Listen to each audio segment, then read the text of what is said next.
All right. Are we there? I think we're there. It says stream starting soon, so we probably are. Okay, make sure audio doesn't loop like always. I already hit Yeah. it's already nice and I can minimize that. I think we're good. well. Hello, everyone. Welcome to A Model in a Movie, June edition. Yeah, man. Barely June. Woo.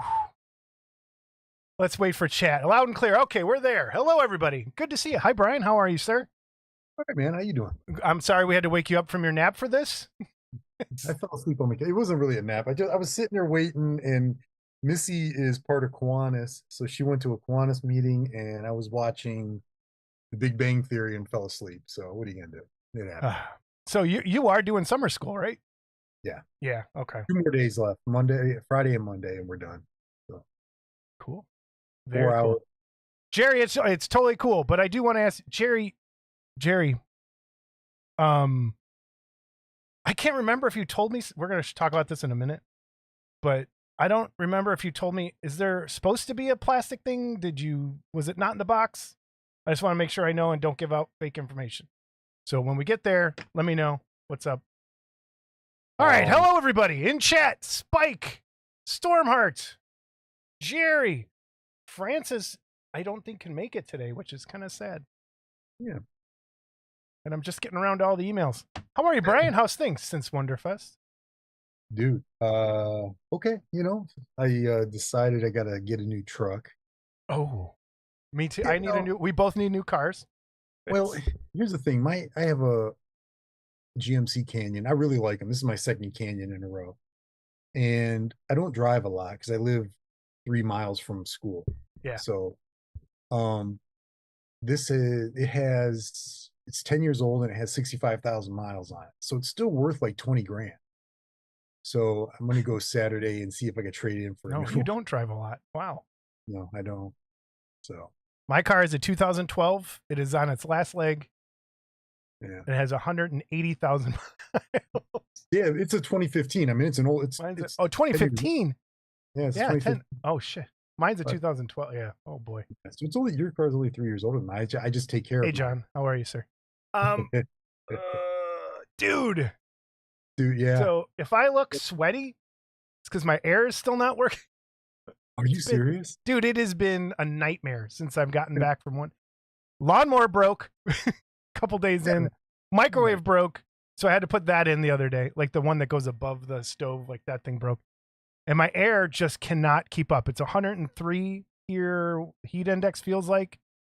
And I had the guy out twice now, and it's just my house. It's too leaky with the old windows and old everything. And it is 80 degrees upstairs. It's probably 79 down here. So wait, so the AC is working. It's just the AC is working. So we've got like he put some coolant in. Everything's fine. It's just I think there's too much leakage from the windows. Dude, I'm dying.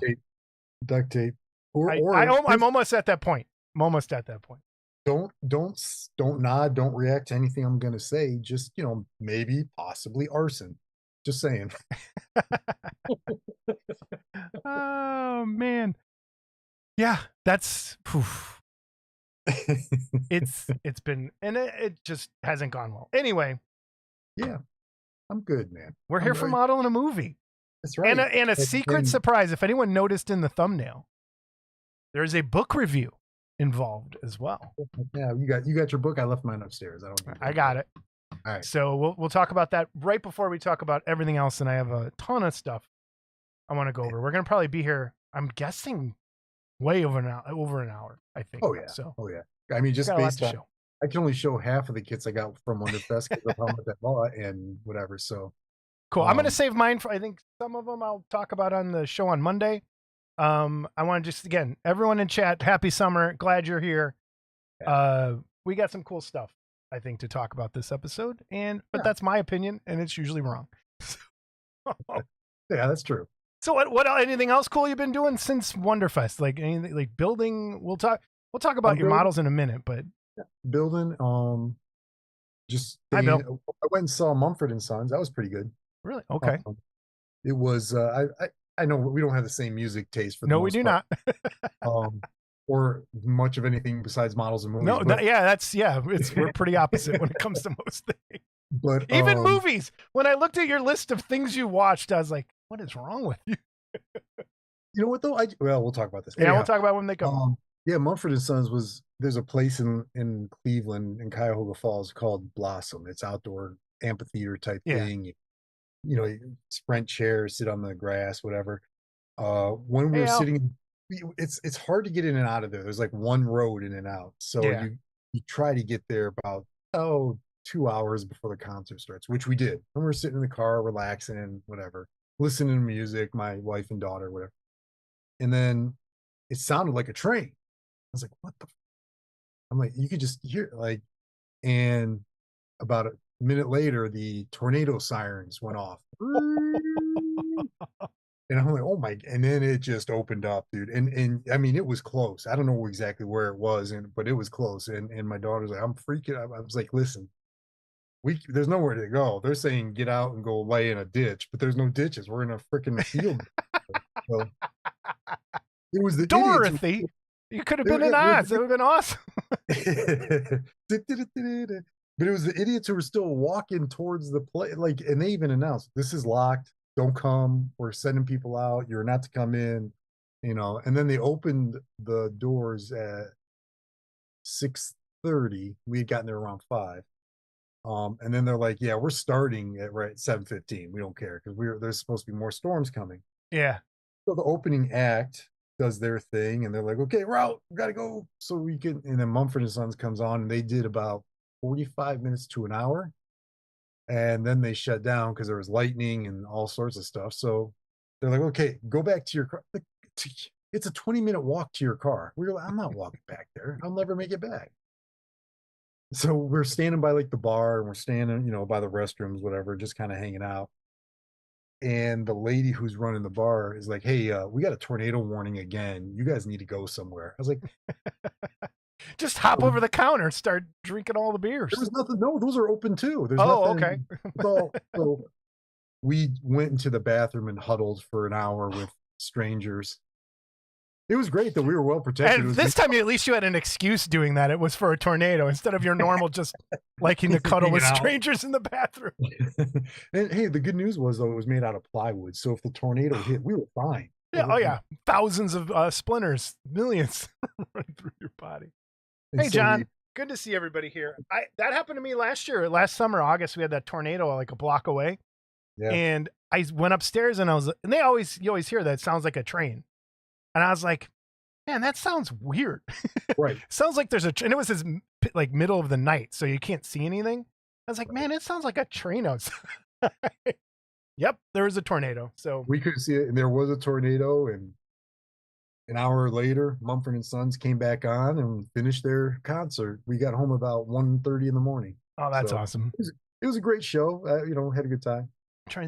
My highlight, we went to Austin, Texas for a weekend to visit my friend Scott, who I haven't seen in a little while. So it was just good hanging out with him for the weekend. Got to go to Joe Rogan's comedy Mothership, which was pretty cool. Got to see a bunch of comics and go to Mitzi's. Had a drink in Mitzi's. So that was kind of fun and hot. And I've got to pet a capybara. We went to like one of those roadside snake zoos and they had all these like animals. It was really cool.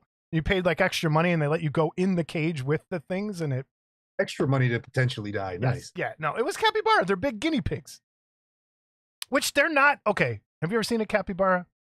No. Their fur, it looks like a giant guinea pig, like the size of a dog. And they swim in they're from South America and they live in water, but their fur is not like soft. It's like guitar string feeling. It's really cool. It was anyway. Wow. That was it. Trying to think what else happened. We'll do a lot of the other recap stuff, but we have an announcement to make. Yeah, we do, man. We have an announcement to make, everyone. Let me get this going here. Make sure everything's in order right. To make you guys feel good about yourselves, this is the last A Model in a Movie for this year. Kind of, man. It's For been June. tough. Has it For been? June. It has been very well. You only do one of these a month. It has been very nice not doing any shows for the last couple weeks. I've been like, man, what do I do with myself? But I'm back. I'm glad we're back. All right, here's our announcement. July 10th, live stream coming up. 6 Eastern, 7 Central. Brian and I both have tickets to Superman. Right. So we will be seeing Superman earlier in that day and then getting right on here to talk about it. So if you do not see it and you don't want it spoiled, don't join. Yeah. We can keep it spoiler light, maybe. I don't know. I don't know how many. I mean, I won't have. Because it's day one. I feel bad. Yeah, and that's what I'm saying. But still, we're going to have to spoil something. Yeah, we will. I don't want to ruin it for people. And the reason we're doing this is we're trying to ride a wave. I want people who are searching for Superman that day to come across our live stream and hopefully up the numbers a little bit. Zippy Z, good to see you here. Who else did I miss? And I'm going to have a different environment for that movie or that show. I'm not doing it in the basement of misery and sadness. I'm doing it in the Superman cave, the Fortress of Solitude I have upstairs in the living room with my 8,000 Superman figures and toys and whatever. Yeah, so, that'll be fun. That'll be really cool. So yes, July 10th, 6 Eastern, 7 Central, same time. We're also, you know what, I totally forgot to talk about. We're going to leave this up to the chat. The next episode, what we're going to do. And I think we're going to, I don't know. We'll see. I have an idea for next episode, but we'll talk about it when we get there. So, all right. We ready? Wrong button. There we go. Always ready. The first thing, Barry Goss, is Barry here? Barry, are you in chat by any chance? Oh, you know what? Zippy said add a graphic screen when you finish spoiling the movie. People can delay the start and join when you are done. That's not a bad idea. Barry has an inside contact in Hollywood. I don't know if we can say who it is. I don't know if we can say because it might. I don't know. I give it away. But he was telling us that Black Phone 2 is coming a while back, and the trailer just came out. And I've never done this before. I've never done this on the show. I'm just going to click on this, see if this works. It does. Holy crap. There it is. There's the trailer. Brian can't see it unless he's looking at the other screen. I am. I see it. Yeah. I just, I'm going to move this for a second while we're talking. Black Phone 2 is coming, which we liked the first Black Phone. I thought it was pretty good. I really liked it. Yeah. And I don't want us to get super, like, I don't know if this will tank the episode or get us booted or something. So I'm going to kind of. Do you have the sound? Everyone can go look up the Black Phone trailer, Black Phone 2. It's coming out October. Looks pretty good. Yeah. Yeah. Looks pretty good. So that's coming.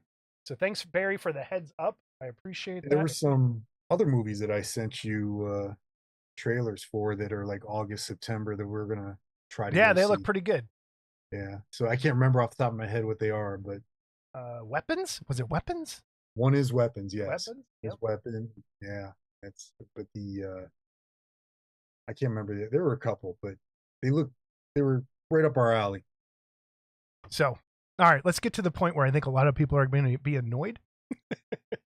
But not everyone, because someone came up to me, and I actually more than one, I think, came up to me at Wonderfest and said, "Hey, I wish you guys would talk more about UFOs." So we're going to do I'm sorry, Bill.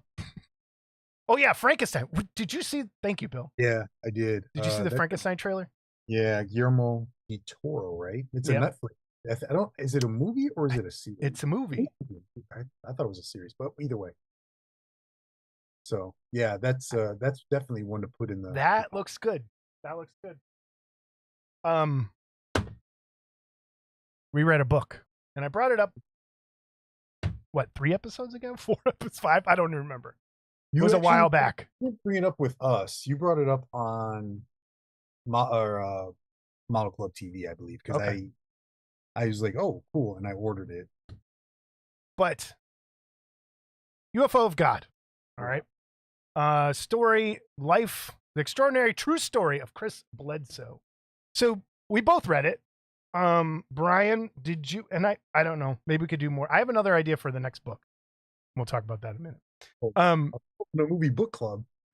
We could do book club, movie club. Anyway, did anyone else in chat, has anyone else ever heard of Chris Bledsoe or read this book? We'll leave it open. Bill, just bear with us for a minute. It's not. It's gonna be interesting. Trust me. Jeez. So how do you want to talk about this? I don't even because I don't want to. Right. Well, I mean, basically, I could give a You do instead of Spark notes, I'll give Clark notes. How's that? There you go. I tell kids that and they don't get it because they just use AI now. They don't. But anyhow, basically, a guy's out. Basically, he's makes a construction company, and this is a real story. This isn't a joke thing. And he has a UFO encounter that affects him and his son and his family in a very negative way at first, I would say, but not because of the aliens, but because of the perception of people who believe in aliens. And so they have those, the typical bullying and whatever. But as it goes on, his job gets worse. He gets rheumatoid arthritis. He has, is it cancer? I think he had Crohn's disease, and it was cured after the experience. Right. And then he had rheumatoid arthritis, and at the end of it seems to be on the way to being cured. Yeah. But basically it's a story of a guy who starts looking at UFOs as healers and potential aliens, like angels in a way. It's hard. It gets a little confusing at times, only because I think he's confused as to what they are. And so as a result, he goes through, and his life definitely does this, and kind of at the end it seems to be going up again. And I'm not a very religious person, so as I'm reading this, I'm like, this is a guy who definitely should be on like Ancient Aliens or whatever, because there's some tie-ins to that kind of stuff. But there's also I think a misunderstanding of what from my point of view, it's not alien, or it's not, I'm sorry, angels. It's not a religious experience so much as it is a interdimensional experience, and creatures who are able to do things that are beyond our capability. That's how I read it. Yeah. So, hi Raccoon Eyes, good to see you. We're doing a book report first before we jump into movies and stuff. Right. So have you heard of, before you read this book, have you ever seen an interview with him? Have you heard of anything that he's talked about? Okay. So after this, I have Jason's, it's in the description. Everyone can go see it. So you watched a lot of movies in the last couple of weeks. I tend to watch podcasts more than movies these days. And I've been watching a lot of UFO podcasts in a way. And one of them wasn't really even a UFO podcast more than it was. Well, we'll get there when we get there. But I'm starting to see a lot of like, this ties in with this, and this ties in with this, and this, and this. And the first time I ever saw Chris Bledsoe was on Danny Jones' podcast, which used to be called the Concrete Podcast. And it's the whole interview, him basically telling this book. Okay. So the book goes into more, like, it's probably as detailed. So in the description, the Danny Jones podcast, if you want to listen to the story instead of reading the book, go watch that 3-hour podcast of him recounting this whole story. There are some details in the book that are not in there, which I thought was pretty interesting. But I think the most important one in my list, and this is the book I want us to read next, is called American Cosmic, and it's by Diana Pasulka. And she's the Diana he talks about in this book, about talking to him. She's a religious researcher, and she started out as researching just the actual texts written by the saints and their experience with angels. And every one of those descriptions, if you go and read it, sounds exactly like what Drew. I read it in the chat and it got me Drew Bledsoe. Chris Bledsoe is talking about, as these things are seraphim, and they have hurt people with their energy. They have like healed people, and it's like caused ostracization, like what happened to him throughout ancient history up until today. So it's a great, please go, if you, out of any of, there's two that I really want people to go and watch. And that the Diana Pasulka on Danny Jones is one of the greatest things I've ever listened to. the best thing in my list that I want people to go and watch is Jesse Michaels' American Alchemy podcast. And it's an interview with Harold Malgrim. And Harold Malgrim, does anyone in chat? Let's do a little history lesson. Does anyone know who Harold Malgrim is?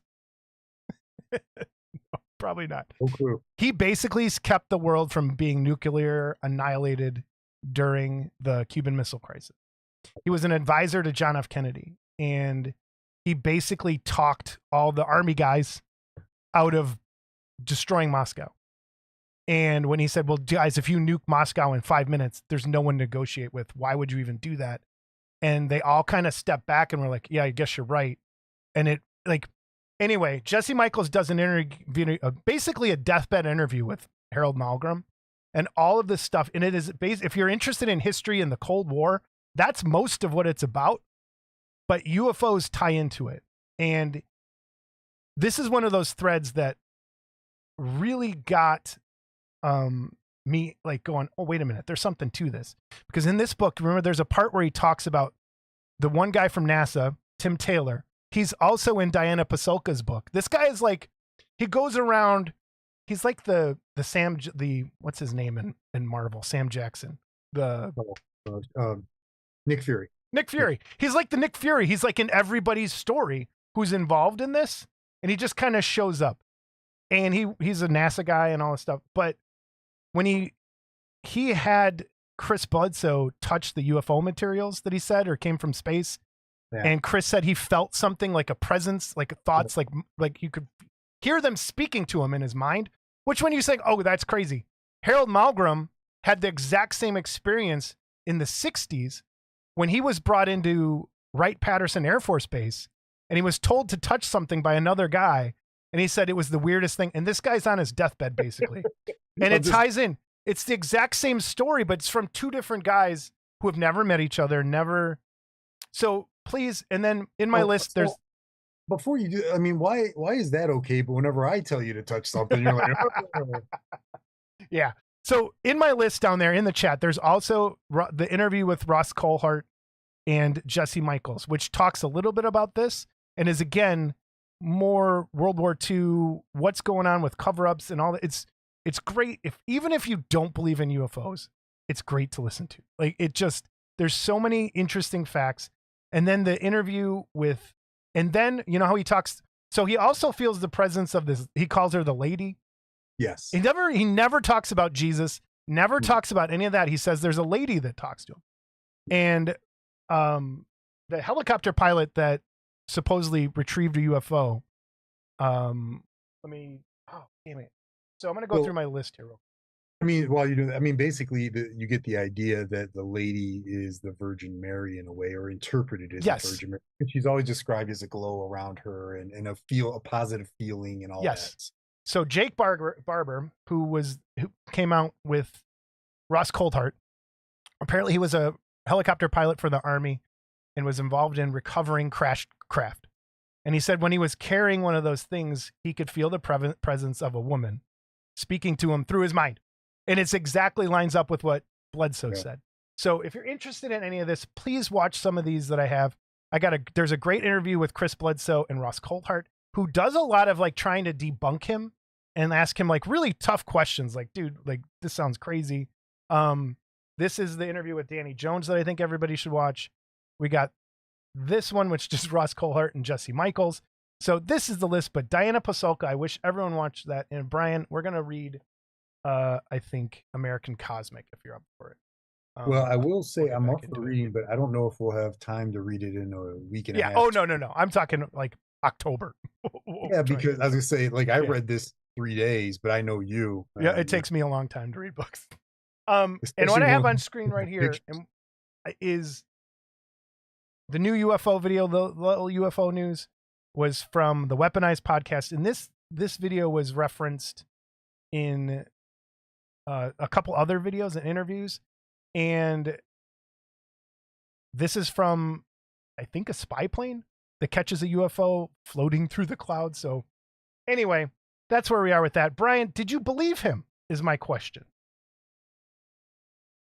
You know, a lot of what he, again, like the UFO of God title kind of it threw me off because, like I said, I'm not overly religious. I'm like, here we go. It's going to be, pounding into your head. God is sending the UFO, blah, blah, and that's not what it is. Yeah. It's more of a very grounded in. I don't want to say reality because I don't want to insult people. That's not my intent. It's grounded in his interpretation of it. Um, I do believe it. Yeah, I do too. Only The only because thing that kind of threw me is like because I've watched a lot of interviews with him, is that recently he had like a sky watching event, and Mhm. someone was like they did the flight tracker and was like, dude, that's a plane. Like, what are you talking about? And And I mean, I'm guessing that occasionally that's going to happen too. I mean, there's what 1,000 planes or whatever in the air at any given time. You're yeah, going to have it, but he yeah. does admit, like he's like he'll have these events and things happen or things don't. He doesn't say it always happens. He just says it seems to happen a lot. And weird, So, like he saw, and it's funny. He talked about the one part where there was this really tall alien on his property, and if yes. you remember the movie with the aliens that we watched, that's in that movie. Like, Oh, was that the one in the barn or whatever? yeah, that was Yeah, in there. yeah. Just painted. Jerry says Diana Pasulka was on Joe Rogan. Yes, she was. But I would watch the Danny Jones one first because it's a lot more detailed. And Danny does a really good job at letting people kind of talk more than Joe does. It's I don't know. I like Joe, but the Danny episode's good. Watch both. Brian doesn't like the Joe Rogan. I don't like Joe Rogan. I used to. I thought he was a funny comedian at one point. Now he's just he's a hack. He's a flip flopper on top of it. Go on. Okay. So that's the UFO update. There's a lot going on. There's been a lot more. They're gonna have another congressional hearing. So let's get Yeah, into but models in a again, movie. those congressional hearings have become a joke because it's Yeah. just like, have you heard anything? Yes, I have. I've seen it, but I'm not going to talk about it here. We can talk about it back Yeah. there. And Yep. they all do the same thing. And that's why So they're it's not, kind of like they're like, you can't do that again. You have to have people who are going to speak in public, firsthand witnesses, and not just go into the back room and talk well, about it. So we'll see. But I hope so. I hope so. But we know that they can say that we're going to do this and whatever. And I don't, Yeah. All right. it's Let's do frustrating. you want to talk about models first? What you got Yeah. before we go into what you've seen? My, Okay. the ones I got at Wonderfest. Yes. Well, What'd you first end up picking up?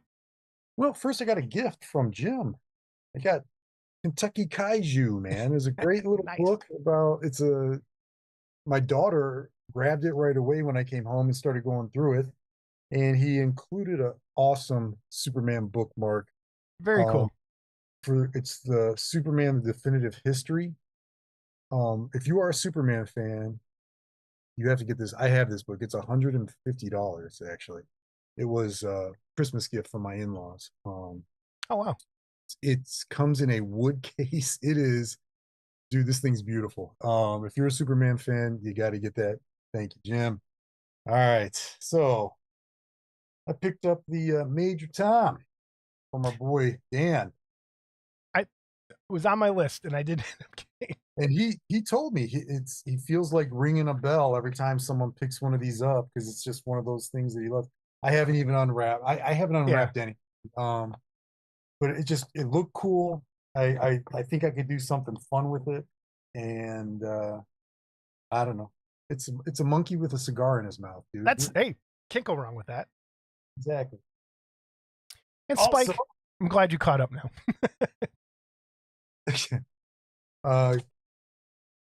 same from That's a Dan. cool kit. Yeah, yeah. I'm gonna have to look at the visor. Oh, here we go. I think, okay, he has a visor on this. I'm thinking it's a. I don't want to open it up and lose it because I think it's just a thin sheet of plastic you got to cut to shape. I will say though, in the Eternaut kit, I do have a visor, bud. So you might be missing it. I was just You brought it up earlier. I know. Jerry, are you there? Are you still there, Jerry? Of course he's here. We have questions. And I don't know if you answered earlier. I don't know. He didn't, but you're supposed to have a visor. And I have a visor for the Netflix version. Okay. Well, you know what? That's the version I have. I'm missing a visor for the comic version. So I don't. He might have told me and it's coming, or I don't know if it comes. Maybe it doesn't have one because it's a comic book. Yeah. And I got to get that comic book version now because that. Well, we'll talk about it. Talk about it. All right. I got Barf the Bust. Hold. Wait. Oh, okay. I bought the full figure. Okay. So we should talk about. Okay, good. You know what? Let's watch Spaceballs next time. You know, they're making a sequel. That's why. So I was like, it's been a long time since I watched it. We both bought a Spaceballs kit. Let's watch Spaceballs. Seen that shit. Oh, that's my favorite scene in that movie. All right. And again, you'll see I haven't opened any of these guys. The big giant Sting of Death. Nice. This thing is huge. They had it out there on the table. Dan had it, and man, it's massive. He makes big kits, and I cannot lie. No other brother can deny. We'll talk about big kits in a minute. Yeah. And finally, this one I opened up right away, but there's not a lot. It's the Palomino to the Black Hole. Oh. If you ever watched the Black Hole, the ship that they fly into the Cygnus on. Yeah. It's this. It's got a bunch of some. Is that a cake box? It is. That's what everyone kept talking about. Some people are like, I'd rather have the cake. It's from Mattis Shipyard. That's kind of cool. So I saw that. It wasn't overly expensive. I want to say they give you. Very cool. I want to say it was $80, but that could have been a Wonderfest special type thing, you know? Yeah. So those are the ones that I brought out. Oh, I'm sorry. And one more. These, of course, are probably going to be collector's items now because, unfortunately, nostalgic resin is no more. Well, we'll see. We'll see. Well, yeah. As of right now. So I got his Renfield. Uh-huh. And his Alan Alda, because I'm a huge MASH fan, as you guys know from the thing I did before. And Chuck Homolka asked me to grab some Godzilla of the posters. And so I grabbed those and had Dave throw those in there. And he also threw in a Superman poster one from 1978 for me because cool. Dave is an awesome guy. So, and I've got tons more. Yeah, a lot more over there. We'll save. So and this Raccoon Eyes. It's a long story. He's we'll see. Basically, what he's put out is some family situations have occurred, and he's got to put it on, at least put it on hold for now. If not, maybe put a bullet in it. But he hasn't. We'll see. I talked to him this week, and he said everything seems to be going pretty well. So hopefully, we'll see. Yeah, hopefully we'll see him come back. I do want to say thank you to everyone who gave us some gifts at Wonderfest. We got some cool stuff. And I'll talk more about that on the Monday show, but man, we did get some really cool things. One thing I want to talk about that I picked up at Wonderfest, and it's probably my favorite thing, and no one's going to give a shit. This. See this? I'm guessing it smells funny, right? No, it doesn't. No, it smells like plastic. It's just. No, it doesn't smell funny. This I picked up at Michigan Toy Soldier. Let's see if I can get this to work. They usually have some good stuff, Michigan Toy Soldier. That's where I got my perfect plastic putty. This stuff is a nightmare, by the way. It does a great job. But the plastic putty from Vallejo? Yeah. Yeah, that stuff is a nightmare. No, I totally agree. Deluxe. Oh, I can't read it. Hold on. I put my old man glasses on. Deluxe materials. And it's almost like it dries inside here. Like you can squish it, but the minute you squish it out, but once you get it on the kit, because it's water soluble, it's It's really good. It's I had really a good. hard time sanding the plastic putty because it almost like grabs it and peels itself off sometimes. I don't. There's And something this, weird. like I said, it's water soluble, so it's really good. It's just that Yeah. it's hard to. I thought about maybe just even cutting this open and then putting it in a plastic bag, but it'll dry it. So I don't. All right, let's see if I can get this to work. Let's get the camera going. Overhead cam. Move down, please. Yay, it's going down. Nope. There we go. So here's what we have. This is a sponge holder, if that makes sense. So I do a lot of sponge painting, a lot of brush painting, a lot of sponge painting. So here's how it works. You just take any sort of sponge from a plastic kit or whatever you got, and you twist it into the opening. This is totally out of focus. You twist it into the opening. Let's zoom in a little. That's cool. You twist it into the opening, and it fits any sponge really. And instead of like having to use tweezers or your fingers, you tap it on using this. How much is that? It was like $3 or something, and it's just 3D printed. So I'm like, why didn't I find this file before and just do it? So Michigan Toy Soldier has these, and it's effing great. So that's the sponge. The same thing, dude. Just anything that can clip, you can do that with. They got you for $3, goofball. They did. I don't care, but it works. It totally feels good in your hand. And I'm a sucker for tools. This thing's awesome. It's my new favorite. So, all right. That's model fantastic. movie. Back to us. The sponge holder. While I was in Austin, I got to go to Paul Bearer Press, which is where this is my favorite t-shirt company that do these. And they have a little store there in Austin, and I got to go in there and bought a couple, so it was fun. Are they online? Yes, they are. And they usually go to conventions and stuff. They have good shirts.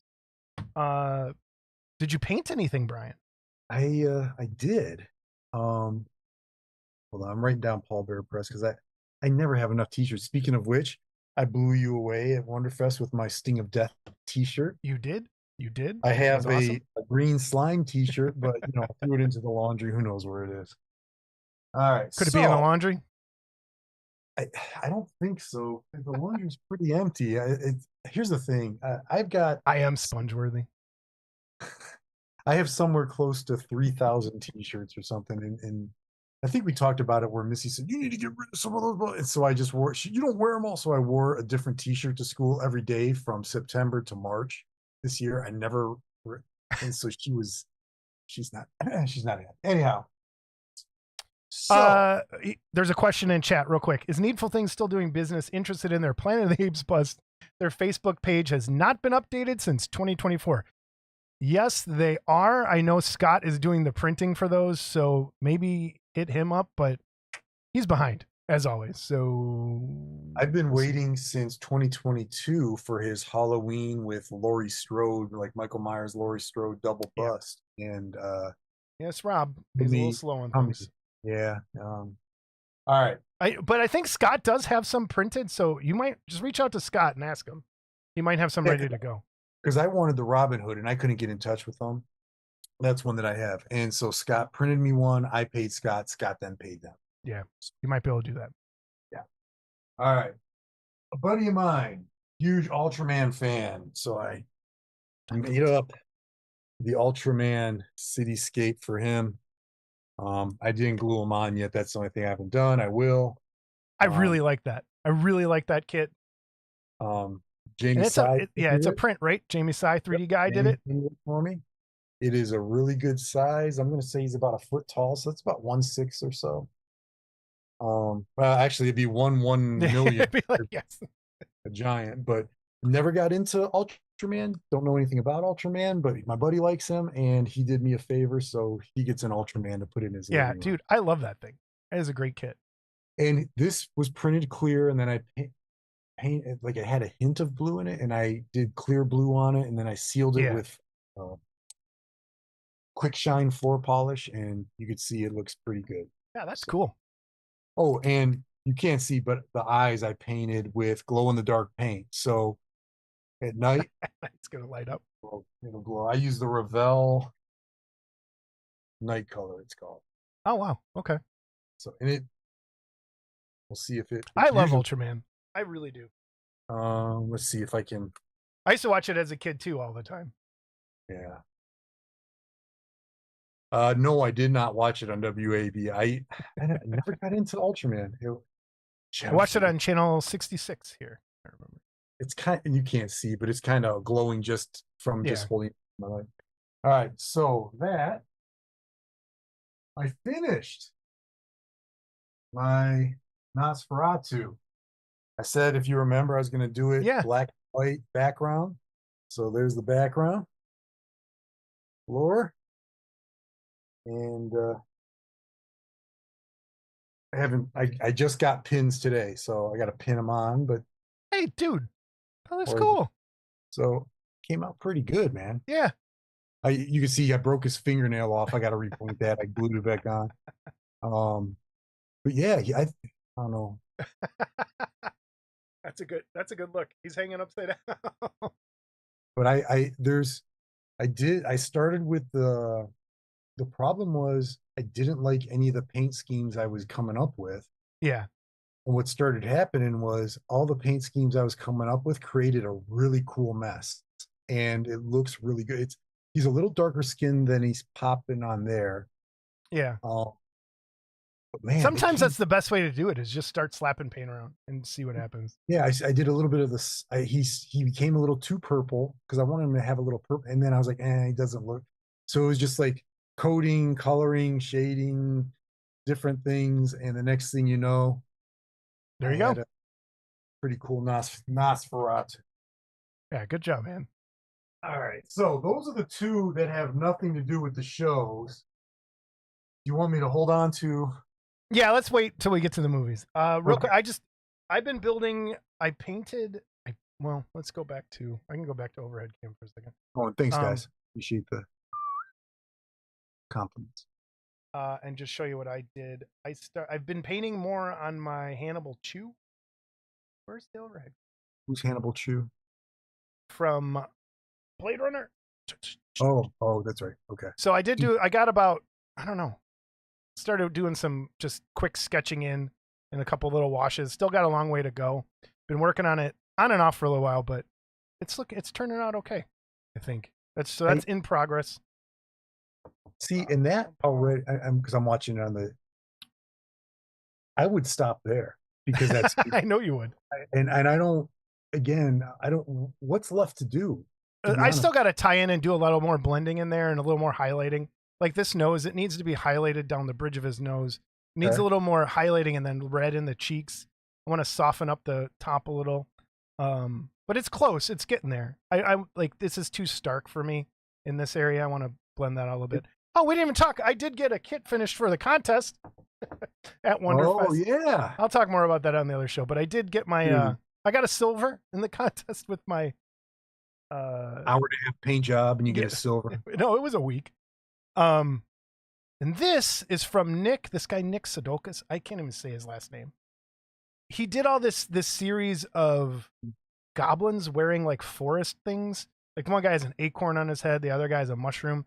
This guy is called Bug Slayer, and he's got like a beetle helmet, and he's got a snail shell for armor. He's wearing a dead moth as a necklace. And I just love the caricature of like just the expression on this dude's face. He's biting his upper lip. Wait, get in there. So I'm excited to try and start painting that. That's over there. It's just a bust, right? Yeah, it's just a little bust. That's it's a really cool kid. Like he does great stuff, and he sells just the STLs out on his own. And does he really cool. Allow you and I'm gonna throw you out there. Does he allow you to make it? No. Okay. I can get you. No, that's fine. No, I can. If you need one, I can get one. But that's that. That's what I've been working on. But since everything went wrong at the house, I've kind of. Yeah. I was planning. My goal was to do more live streams, but I woke up and it's too hot. Can't get things done. But man, I do not. Someone just asked in chat. I do not have the other ones in the Blade Runner, and that's not even for me. I'm doing that for a friend. So. Well, you'll do one for yourself. That's right up your alley. I like Blade Runner. I have the only other one I have is Rutger Hauer. I like Blade Runner. I don't I just don't. I didn't have an interest in those kits. I've got the Thing kits. I've got some other thing. Obviously, I got a lot of Paul stuff. It just that one just. I love the wasn't. Rutger Hauer bust. It's just he's got tattoos, and I'm like, I don't want to do the tattoos. That's like, dang it. Who did the? Someone I want to say This little guy didn't. Zippy. This does not have a base. They all come just Yeah. flat, so you have to kind of make your own. Someone I want to say an Amazing Figure modeler did that Blade Runner. The Yeah, Rutger they did. Hauer. Someone They did yeah, all the yeah. tattoos by hand. Yeah. Jeez. Okay, let me look around and make sure we're caught up, and we can just go straight into. I think we're good. I think we're good. All right, it's movie time. You want to do your go back and forth, or do you want to do? No, I put them in order in the way you sent them to me. So we'll go that. We'll do mine. All right. So Brian sent me his list of ancillary. These are the ones we don't spoil, everyone. Just kind of things that we've watched. So Brian starts with.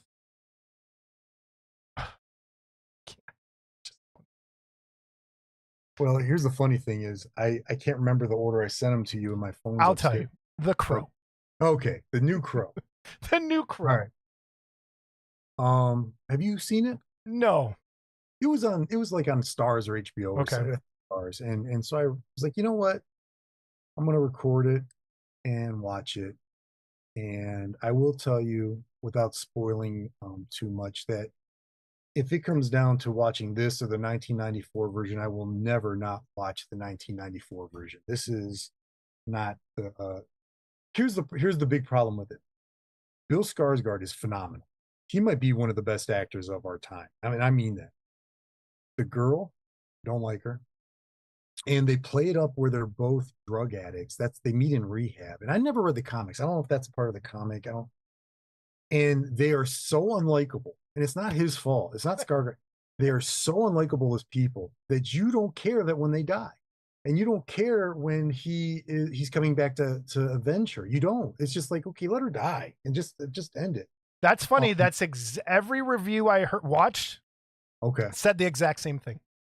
So you're backing it up. That's exactly what I heard. And he doesn't really become the full Crow until there's 20 minutes left. He's like a partial Crow for most of the movie. Partial. They don't die. They don't die for the first half hour at least. Yeah. And then he's like this partial Crow for 45 minutes, and then he becomes full Crow after that. So it's just, I don't know, man.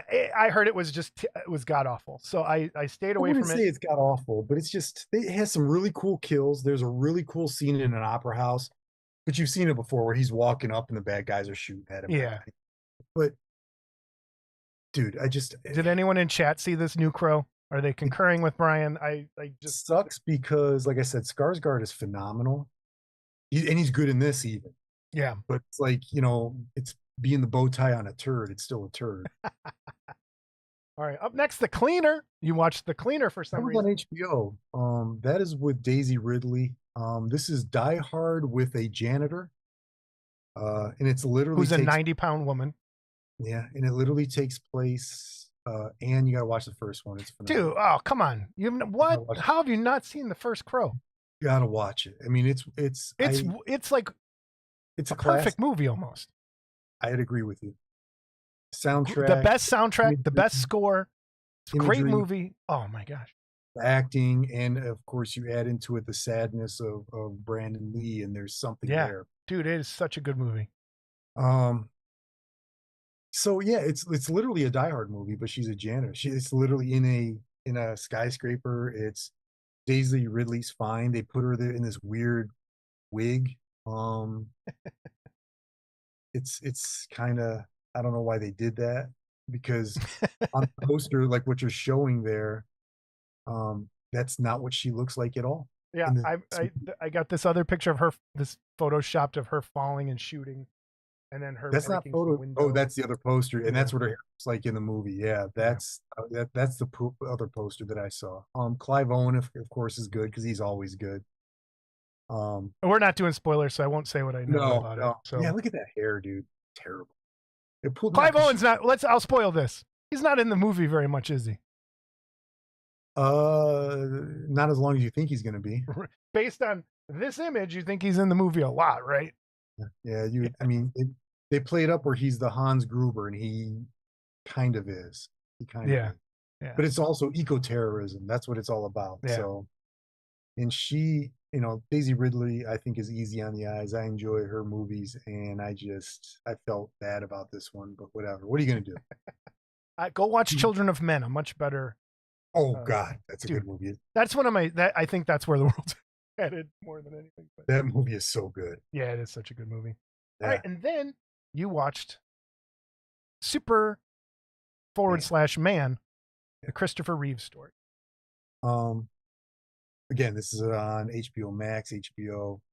It's really good. It's we all know his story for the most part, but he was a bit of an a-hole. You know, we as Superman fans, we tend to hold Christopher Reeve up on a pedestal. Um, he he wasn't that necessarily. He was just and he even says, you know, people, oh, you're sure. He's like, I'm not. I'm just a man. And he was highly aware of the fact that he was a flawed individual. And it's crazy to see his one son from his first marriage kind of be like he just wasn't there. He wasn't. He was an absentee father.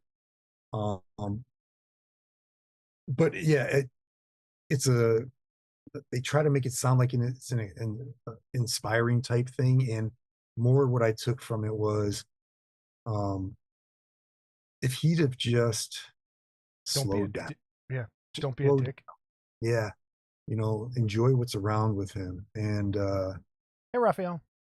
Yeah, if you just enjoyed being around, worth watching, or yeah, definitely. It was some very surprising, good documentary, like just yeah, and it's only an hour and well, maybe that might be an hour and 45 minutes. That's a little bit longer because they start from his birth. It's really I don't want to again, we don't like spoiling that kind of stuff. Just really surprising that the family allowed the dirt to come out from under the carpet, so to speak. Yeah. So it was good. Bill has never seen The Crow either. What the hell is going on? But you've watched King Kong versus Godzilla. Yeah. Oh God. Dude, you see they're making a new one of those too? Yeah. Good God. Yeah. All right. Then you watched Kevin Can F Himself. Yes, that's a Netflix series, 2 seasons. I saw some of this walking through the living room because Jamie was watching it. I did not. It is good. It is really good.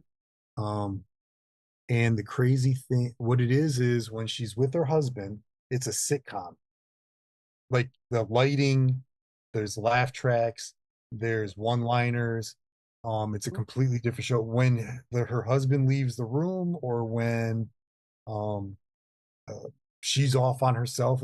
It becomes a dark, like dramatic type TV show. Yeah. And he is not happy at all. And it's dark. It's a dark thing. It's funny in a weird way. I'd like to go back and watch it. I know she watched it all, and I would walk in and I'd see the sitcom part and be like, what the hell are you watching? And then 5 minutes later, it looks like a dark, brooding, horrible movie. And I was like, okay. So it has Alexis. I forget her name. It's Alexis from Schitt's Creek. Yeah. And she was great in that. Did you see Schitt's Creek? I've seen part. I've never watched all of it. There's some. It's pretty good. She's awesome. That's the one where the actors are they get kicked out of Hollywood and they open up a hotel or something, right? Yes. Yeah. My daughter was watching it a lot. I watched it with her at times. I didn't get all of it, but it was funny. But yeah, it's worth a watch, and it doesn't take long. I had it on while I was painting stuff. I think each episode's 30 minutes, maybe to 45 towards the end. Yeah. 2 seasons, you can burn through it in 2-3 days. All right, and next, Pee-wee as himself. Yeah. Which is on. We were going to sit down and watch this, and we just haven't done it yet. So, another what you think? Another sad person, dude. Again, I don't want to spoil.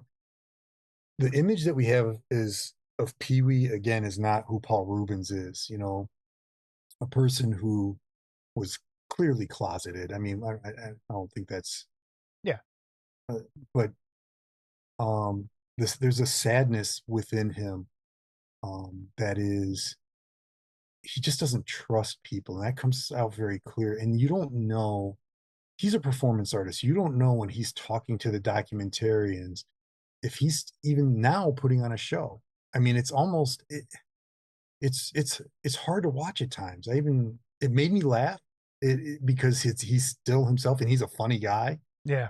And there's clips of Pee Wee and him at Second City and all that sort of stuff. And but it's not a Was funny it Second City? He's a Groundlings guy from LA. Groundlings. I'm sorry. Yeah, Yes, Groundlings. Groundlings. Yes, I'm sorry. But just James, you liked it? James said he really liked this. it's phenomenal. I haven't watched it yet because I know it's going to be sad. And it's like one of those, I gotta, and as everyone knows, I love my sad, horrible things, but this is a real sad, horrible thing. And I love that guy so much that I'm like, kind of, I need to be in the right mood. And it's, I think, the really sad part is his inability he finds true love, but he can't hold on to it and still be what he wants to be professional. Yep. And it's really, really hard. And I don't know. I have a hard time with that. I don't know. People can have their feelings about homosexual relationships, whatever. My thing is quite simple. As long as you're not hurting anyone, I don't give a damn what you do in the bedroom. And I think that it's sad that he felt like he couldn't be himself. And there's just that it drips off the thing, dude. It really does. So. Yeah. Ann says he played Penguin's dad in Gotham. Was it Gotham or was it the second Batman movie? It was Batman Returns. Yeah. It was Batman Returns. And his mom, the Penguin's mom, was the girl from the dinosaur park in Big Trouble, Pee-wee's Big Adventure. Yeah. So it was they reunited for that one part. Yeah. His mom on the TV show Gotham was what's her name? Oh crap! It's a weird voice. Played the fairy in the Yeah, I know. Yeah. Caroline. Someone help me out. Chat. Somebody. Damn it. Anyway, so yeah. I plan on watching this. Probably watch it by the next time we can talk about it. It's yeah. Yeah. And honestly, Spike, they talk a lot about the movie theater thing. And Carol King. Again, if you believe him, it's not what you think it was. So thank you, chat. You kind of got to go. I think you got to watch it and judge for yourself. I don't have a comment right now on that because Jason hasn't watched it. Yeah, I want to watch it, and that's kind of Zippy just said the sad part was the public couldn't separate him from his character, and I get that. Like, we're not famous on this show at all, but I totally see how like rock stars, like just the amount I don't even get that many emails. But having to like answer emails and talk to people, it's a lot. And to have to be like on to talk to people all the time. I get emails from 6 a.m, Bill, when you're driving your truck, till 1 a.m. from people on different parts. So it's like, you're always on. And it's like, if you can't shut it down, especially if you're playing a recognized character like that, and you can't, people have a hard time. Like, hey, Pee-wee, could you imagine going through your whole life? Hey, Pee-wee, my name's Paul, fucker, shut up. Like, and there he talks about it. There's some disconnect on, it's like it made me famous, but and you'll see. I want to watch it. Yeah. And I might watch it again only because it was that good. Okay, cool. Five Nights at Freddy's. I liked it better when it was called Willy's Wonderland. It was Willy's Wonderland is a better movie. Is it? Good to know. 100%. This one I found to be boring. Did you ever play the game? No. Yeah. And my daughter liked this, so I think what it could be a generational thing. She really liked fight. They went and her friends, they saw it in the theater. She doesn't even play the games, and she liked this. There was just something for me. I was just like, just. All right. And I told her, Willy's Wonderland, 100% better. 100%. What did Ann just say? Spike, you're funny. Trust us, it's a lot having to watch this stuff. I agree. I don't know why people do. What did Ann say? A dollar theater watching one of the jackets, and Devo came on during a Bill, oh wow, nice. Bill, you can skip that house at Universal. There's no reason to go in there. Oh, speaking of Universal, while I was getting dinner, I heard on the radio here that Universal is doing a Universal horror themed event, like thing here in Chicago. They're Really? building like a permanent haunted house, Universal Monsters thing, Universal Well, horror themed thing. Bill, do you know anything about this? It just today they announced it. there's a guy in Illyria, which is the town just south of us, who, and it just opened, I want to say in April, used to work for Universal in the Horror Nights, and he opened up a haunted house. Okay. And he's got these, I can't remember the name of it off the top of my head. I'll try to remember. No, Anyhow, Bill, hold on. Sorry. Bill. Yes, Vegas. The second location they're doing is here in Chicago. So they're doing two now. It's a year-round thing in Vegas, and now they're going to do one in Chicago. Sorry, didn't mean to. I just wanted to go forward. No, that's fine. Yeah, and then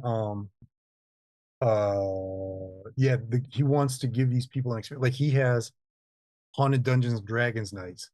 He has, so it's like they play Dungeons and Dragons and have like you're in a haunted house type thing, and he has all this sort of stuff, these animatronics that you'd have down there, open in Illyria. I can't remember the name of it, but it's very new, and I'm gonna go someday check that out. The Hood downtown, dude, it's frightening downtown. So we have to go there then, though. Yes, absolutely. Make that yes, make that a trip. We could maybe we do it a model club meetup. Everyone fly. I don't know. Maybe Scott would show up for that one since he couldn't show up for Harry House. Your next movie, The Equalizer 3. Yeah. Do you like these movies? Do you watch Never these? saw one. Really? Yeah. I'm not a big like action movie. Oh, I love action movies. This is the first one, phenomenal. The second one was okay. This one, phenomenal. Okay. And this was supposed to be the last one, but because I guess it was so popular, they've already announced 4 and 5 are coming. So, all right. But Denzel, I love Denzel. I could watch him do just about anything. I think he's a phenomenal actor. Like I'm breaking something special here, but yeah, he does a really good job as a CIA operative who can kill without doing much because I don't think he can move very well. But I know that feeling. But dude, it's just good. They're good. If you don't need to be thinking, you could put it on in the background. You'll enjoy it. You will. Wow, everyone seems to like the Equalizer series. All right, I'll give it a shot. Yeah, a lot of people in chat are liking it. All right, and then finally, Heretic, which is on my list. I have not watched yet. So, give me a very non-spoiler. Okay. Review. Watch it. Okay. About that. It's a religious. I'll watch it for next time for sure. And I love religious horror stuff. So it's a religious horror film. My friend Jim has been telling me to watch it as well. Is that Jim I met in Michigan? Yes. Yep. Good guy. That's a great guy. Heretic it's good, dude. It's good. And what's his name? Hugh Grant blew me away. Anyone in chat see Heretic? He is crazy good in this, dude. Hold on. Well, talk a little bit more about that. I want to see if I can find.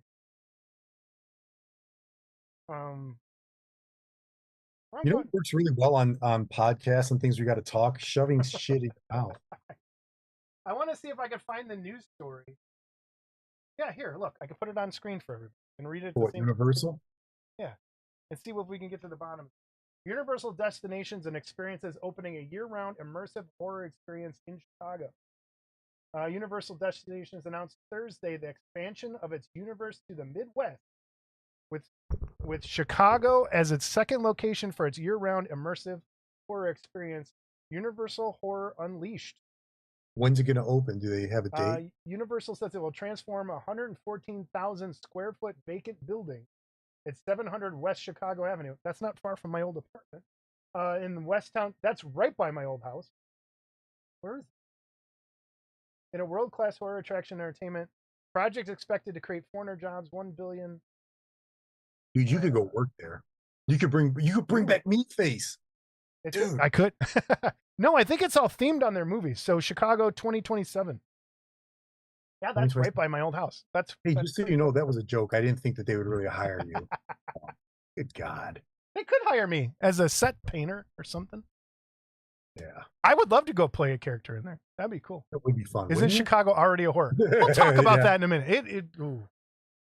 Okay, that neighborhood is not crack house. Well,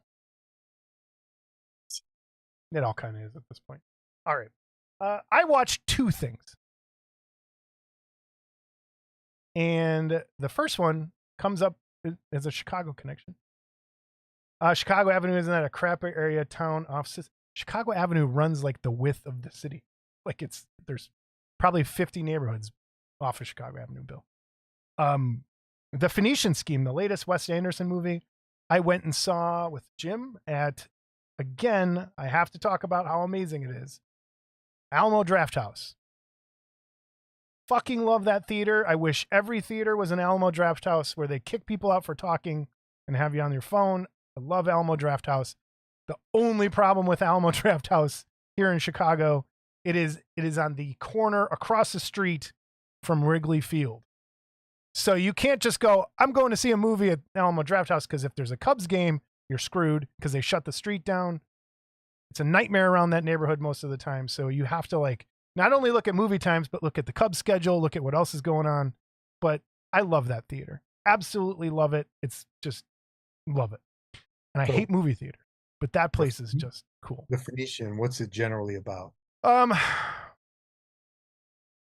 I know it's hard to with his movies. It's hard to even explain, and that's kind of what I want to say about it. Is he's trying to like get money from funding from different people to do something else, and it's just him going around the world talking to different investors. Basically, is the general non-spoilery thing about it. And he's a bad dad, like all of Wes Anderson movies. Has a bad dad, you know. And I liked it. I think I liked it. And again, Rushmore is my favorite movie of all time, so we can put that to rest. And this is a good Wes Anderson movie. Is it the best? No. Is it a good movie? Yes. I just wish, and even Jim and I talked about this, as much as he's like, for people who don't understand like modern Wes Anderson, he's building dioramas. Every frame is a diorama. He's a model guy. Like he loves setting up the details and the things. So he's creating that frame. I just wish he would go back and make a movie. Like that's not like Rushmore or like Bottle Rocket, that isn't as stylized, or even direct someone else's story. Like have someone else, like a horror movie or a sci-fi, something that's not as hyper realistic. Sci-fi. I don't know, something weird, solely out of his. That would be crazy. Yeah. But it's good. I liked it. It's not for everyone. If you hate Wes Anderson, you will hate this movie. But I liked it. So it's worth seeing. And then I saw Killer of Killers, the Predator animated thing on Hulu we watched. Non-spoiler review. It is the best Predator thing since Predator 2, I think. And I wish... Has anyone seen this in chat? Has anyone seen Killer of Killers? Come on, model guys, you had to see some Predator stuff. It is what they should have been doing all along, the way this movie is. So it basically goes through time, 3 different people that the Predators are hunting. And it kind of goes through, so it's 3 different stories, and then it kind of all ties together. I'm going to leave it at that for people who have not seen it. It is really good. Like, really good. The only thing that really, I got used to after a while, the animation was like, felt like it was missing a couple frames. So it was very kind of jarring the way it like moved, but it works in the end. And I really liked it. You think that was intentional? Oh yeah. It's a style thing. It's a style choice, and it's good. So yeah, people in chat are liking it. And I agree. That could be my, how many episodes? It's one. It's just a movie. It's one episode. Oh, it's just one. Yeah. Yep. It's good. It's really good. Super, super violent, which is what's awesome about it. And like the kind of violence that you couldn't do, you could, but it would look dumb in a live action movie. Cause it's almost like super stylized, super brutal, violent. That's awesome. that works best animated. And it is really good. You know what I'd like to see, Quentin Tarantino take on something like that. I really would. That's the type of movie that he could do live. He could. Yeah, Spike said it's one movie, 4 parts, but you could watch them separately, but it's no, man, that's fine. I was just saying, dude, when it's episodes, usually it takes me about a half an hour to get my blood money going. And I don't want to spoil anything. It ties into other stuff. It kind of explains some things, and I really wish this is what they were doing. Like, and 2 kind of did that, where it goes through time. It starts with the Vikings, then it goes to feudal Japan, then it goes to World War II. And it Very cool. people who've seen it know what I'm talking about. It's awesome. I like, and it kind of even explains, like, it shows all the predators looking different. So if you saw a prey and it was like, why does that predator look like? Every predator looks different. I kind of like that. The only thing, and they say it, that people in chat, the Yautja, that's what the predator's real name is, as the species, Yautja. And it's one of those pompous comic book things that, like, I'm on a Hellraiser group on Facebook, and they get mad if you say Pinhead. You have to call him the Hell Priest because, it's annoying. And it's kind of like that. But anyway, it's good. It's good. Awesome. I will do my best to watch that before the second. Ooh, Spike, Mr. Predator. Oh, Mr. Predator expert. His favorite's Predator 2, then Predator 1, then Predators, then this. I don't think I've ever heard anyone say Predators was good. Yeah. I didn't mind it. I liked it. I thought it was better than Predator 2. I didn't like Predator 2. I liked Predator 2 a lot. And I like Danny Glover. I don't know what it was. I don't know. So I said, this isn't a spoiler because it's not in the movie. I saw that they were going to include Danny Glover in this Hulu thing. They had it all animated and ready to go, and it's not in there. And I don't know if that had something to do with him passing away, like they wanted to use his voice. Wait, I don't know. Did Glover die? He didn't die. Didn't he die? Did Danny Glover die? Or am I did I see the future? Yeah, well, I mean, you're seeing the future of all of us, but he's not dead as far as I know. Okay, he's not dead. Oh, no, that's Tony Todd. Yeah, Tony Todd. Oh, my God. Actually, dude. no, I saw an interview, like we were at one of the horror conventions and Danny Glover was doing a talk. It was the weirdest talk. Yeah. He's an actor. Dude was weird. He was answering phone calls on stage. They're weird.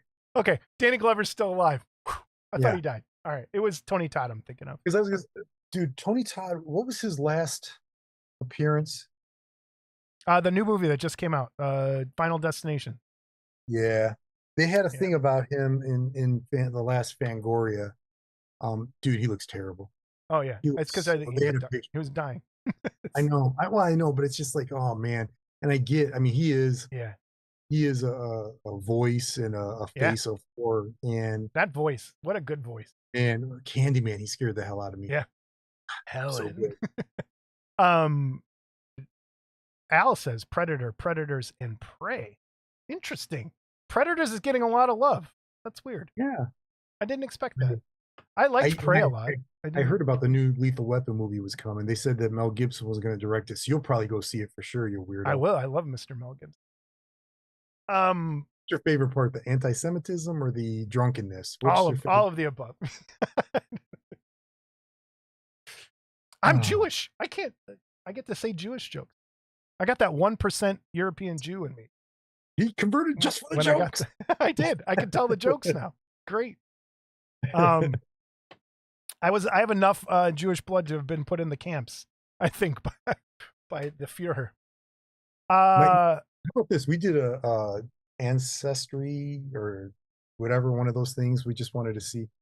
And obviously I've got a lot of the Ukrainian in me, and I've got Scottish and Welsh and whatever. Turns out I'm more Irish than Scottish. Never knew that, Me too.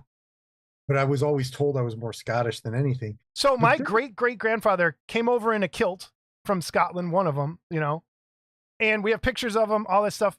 And my grandfather, Chicago cop, Scottish, like whatever, married Polish girl, but told my dad, you cannot marry an Irish girl. Irish people are the worst, blah, blah, blah, blah, blah. Don't talk to Irish people. We get our DNA back, 10% Irish, more than anything else after my initial. I was 17%. Look at that. I think I was like 12% Scottish, 17%. But I got no Scottish. But the other thing that's weird is my daughter is 1% Jewish. See, that's the one I get too. But neither Missy or I checked off as being. Well, that's weird then. I'm starting to think they just tagged that on people's. Hairy balls! Yay! Harry. Oh, I love it. Shave me. Shave you from this mess. That's for sure. That's I got 59% Eastern European and like Russian, Baltics, all that stuff. If you add all that up, it's about 80% Ukraine, Poland. Gdansk is where most of it comes from, by the Baltic Sea in Poland. Yeah. So I'm cool. all over the place. I'm definitely a mutt. But anyhow. All right, let's get into our big movies, our big ones. What We've do you been want to talking start a with? long time. A long time. So first up is, oh, wait, I didn't put these pictures up for people. There's the Viking. We got World War II. And one of the Predators, big beefy boy. All right, first up is Eternaut. Eternaut. How do we say this, Jerry? I think it's Eternaut. Eter or Eter? I'm going Eter. Brian's saying Eter. Jerry, trust? I'm trusting Jerry because he's Argentinian, and that's where this movie's from. You're gonna have Jerry call you? No, he's in chat. He's right there. Just paint it. I know. All right.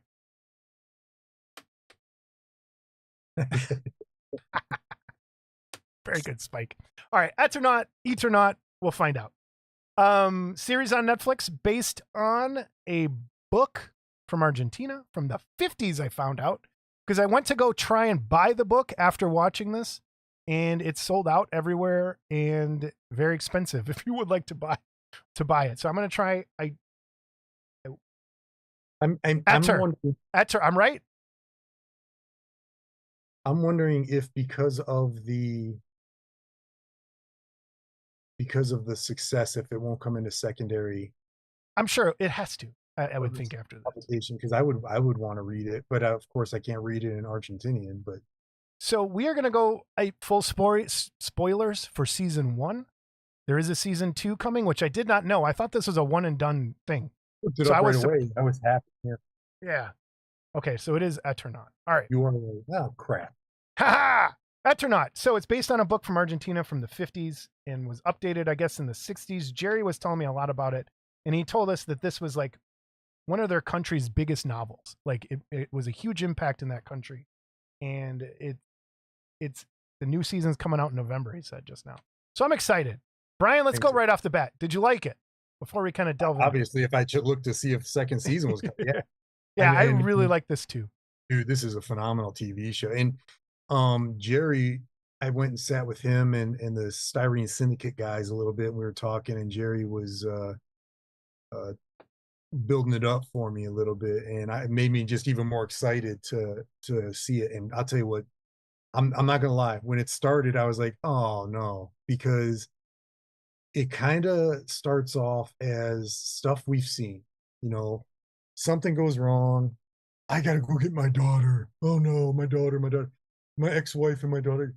And I was like, oh, this is just the same stuff. And it is not. It goes boop, after episode 2, I want to say, or 3, once the daughter's safe and all that, and we find out about the space aliens and all that, and it is crazy good.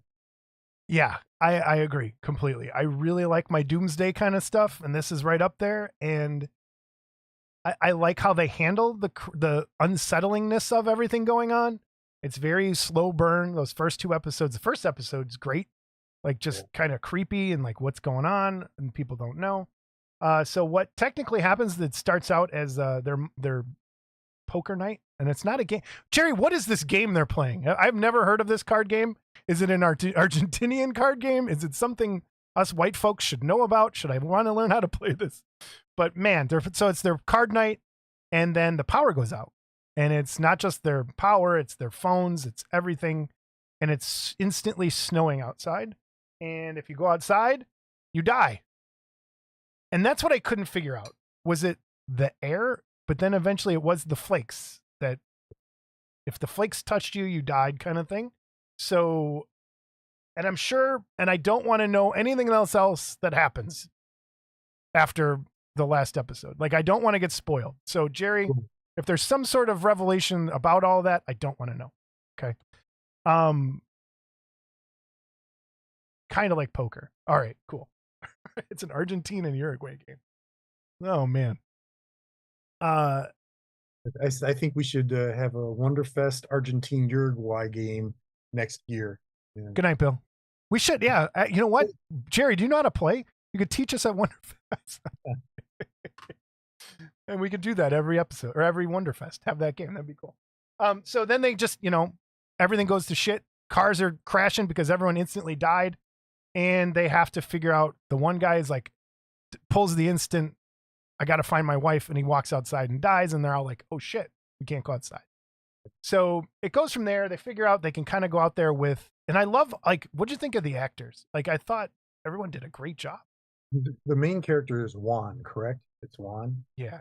Yeah, dude, he's phenomenal. And I looked at, he's like a famous Argentinian actor. I think he might even be a stage actor. He is great.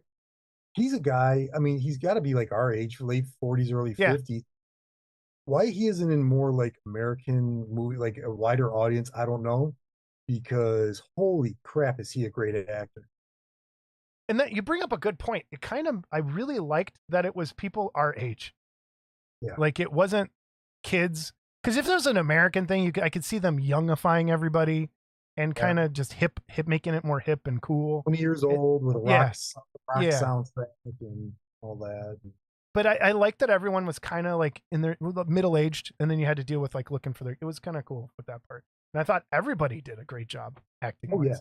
But he just stands, I mean, he stands way out. Yeah. So then he goes on an adventure, starts looking for his daughter. He's trying to find his wife and his daughter. Ex-wife. And this is it. Like there's snow everywhere. It's Argentina and it's freezing. And which I couldn't get a sense of how cold it actually was. I thought, because when the guy touched the window the first time, he was like, ouch, it's cold, like that kind of thing. So I was thinking it was like minus 100 out or something weird. But it wasn't that cold. It was just kind of your normal. I think that, I mean, it is Argentina. I think if the 32 degrees for us, ouch, it's cold. I mean, I still wear shorts at that when that weather. I do too, when it's minus 20. Yeah, it's just, but I get, and honestly, that picture you have up right now, that's how the show looks, dude. It is beautiful. I was just, the visuals are amazing. Like I thought it was really well done. Yeah. Looks like this most of the time. And then you slowly find out everyone just kind of died where they were. Yeah. So you have all these situations where people are just dead, died where they stood or sat. And just his like all the expressiveness of his eyes through that mask, like it's just really good. And then this is where it goes crazy. So there's aliens, and they've kind of built like a wall using crashed cars. And the aliens, it was really hard for me to get a good picture. Can I tell you what I thought they looked like right away? In the way they acted, even dung beetles. Yes. Yeah. And like moving the cars and pushing the stuff, like they look like dung beetles. And I think this is my one complaint, and I want Jerry to back me up because he knows. I wish they didn't look like beetles so much. I wish there was something that, but then when you get to look at them closer, they look a lot less like beetles than you do, which I'm going to show everybody here in a second. This is one of the pictures, and they're dragging people around that they kind of webbed up. And let's see, I think this is a close up of one of the monsters, alien things, and it gets even weirder from there towards the end of the episode, like end of the series. So then they wrap the people up, and you don't know what they're doing with them until later on. Right. Yeah, and again, the creatures were great. I thought, again, they do look like beetles until they open up a little bit. But there's some good kits that could be made out of that. I'm going to show everybody. This came up on my feed and Facebook, and it is.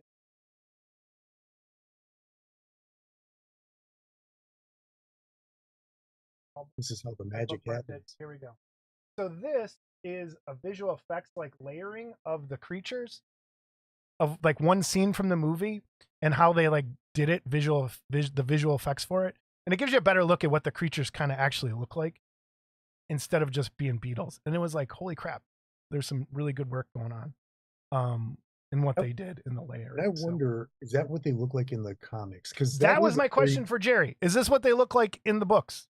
It's a very 50s stylish type thing. You're talking 50s, you're saying that's the height of the mutant monster type movies and, them and the Blob and things like that. it would make sense if they had a comic that looked like that.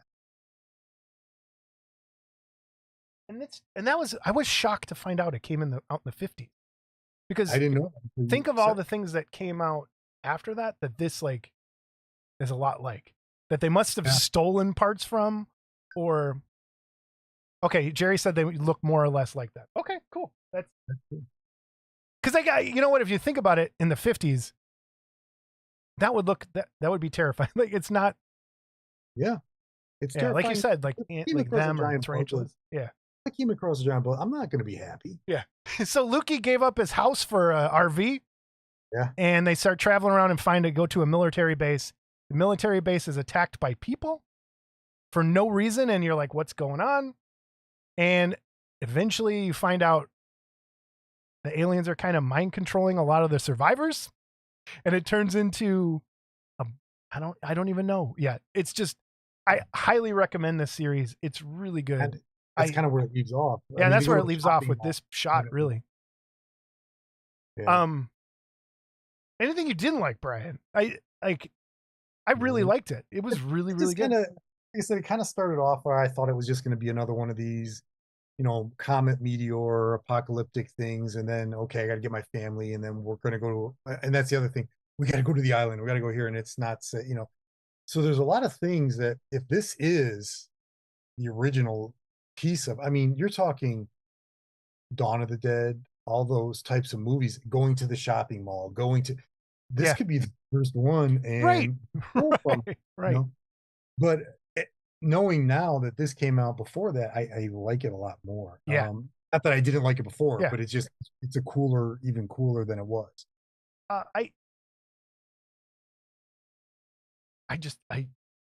It's good. I'm really looking forward to that next season. It's going to be cool. And here's the thing. The guy who, with the mustache, you said his name a second ago, gave up his RV. He's not supposed to be likable, and he's not. No. He's a complete douche. And I think he's a lot like I would be he's all out for his family and him. Whatever, I get it. And I hated him because at the same time, you gotta come together. But at the same time, I understood what he was doing. He's great in this. I mean, it's just across the board, they're good. It's good. And at the end, the snow is melting. It's not affecting them anymore. And while they're at the shopping mall, they get attacked by 3 people who are being controlled. They kill those people off, and then you see. And that's the other thing. He's having flashbacks. I was just going to say he's having glimpses of the future and the past, past, or like things that he's done, and you don't know what's happening. He's having these flashes of memories, and then at the end, he's kind of like, I've been here before. Yeah. And I wonder if it's going to be like Edge of Tomorrow, where everything resets. That's what I'm wondering. I don't know. It could. I hope it doesn't go into like a Matrix type thing where they're controlling, and we'll see. Yeah. So as of right now, it could go really well, or it could go into oh man, don't do that. Based on this, it's going to be good. Yeah. Based on someone in one of my Warhammer groups is like, yeah, Eternaut is a lot like Gene Stealer cults, and I'm like, oh, really? And that's when I was like, let's watch it, because Gene Stealer cults is there's a race in Warhammer 40K called the Tyranids. It's basically like a biomass, and they eat worlds, and they just create these monsters, and it's like it's the Lovecraftian nightmare of Warhammer. Okay. But they can send out spores basically and seed planets, and they eventually take over the population by breeding like people slowly into these things called gene stealers, and they call down the cloud of aliens. And there is a lot of that in here, which is like, I wonder if that inspired that as well. So it's a great series. If you like alien stuff, it's cool. Yeah. Stormheart liked it, didn't love it. Gotcha. I can see why you couldn't. I get that. But sucked me in. And let's talk about kits. You first. So Jerry was kind enough. So if you want one of these, head over to Just Paint It. Links in the comments. Links are in the description. I mean, he's got 2 kits based on this show and the comic.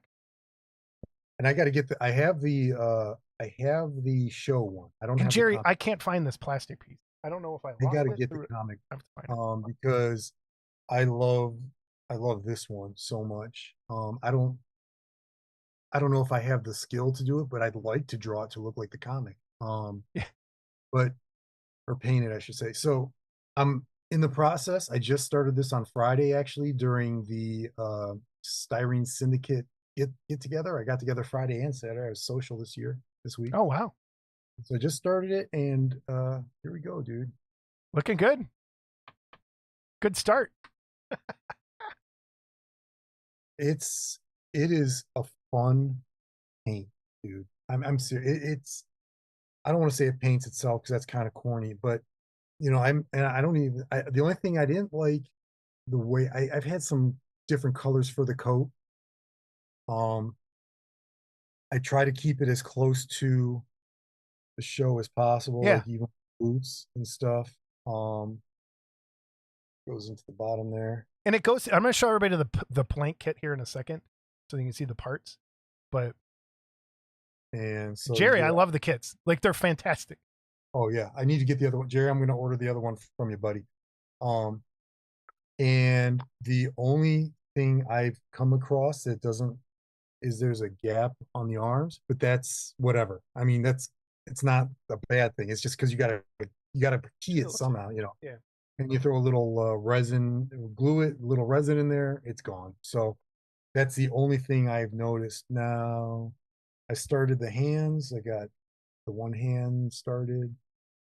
So you can kind of, it's a good size. It's a Yeah, let me throw over the overhead cam again, and I'm gonna show everybody the parts and the likeness. Overhead cam, light. All right, so here we have. Come on, focus. This camera was doing really well up until there we go. So there's the likeness. I think the likeness is dead on. It gets his eyes perfect. Yep. And the mask, and it comes with the clear visor. Okay, I haven't even taken it off the cardboard because I don't want to break it. Comes with the clear visor. Why am I having a focus issue? Clear visor to go in there with that. The gun is beautiful. there's a couple nubs you gotta Yeah, I mean, up. yeah, but that's all prints. Yeah. And then here's the arms. Comes with 2 arms,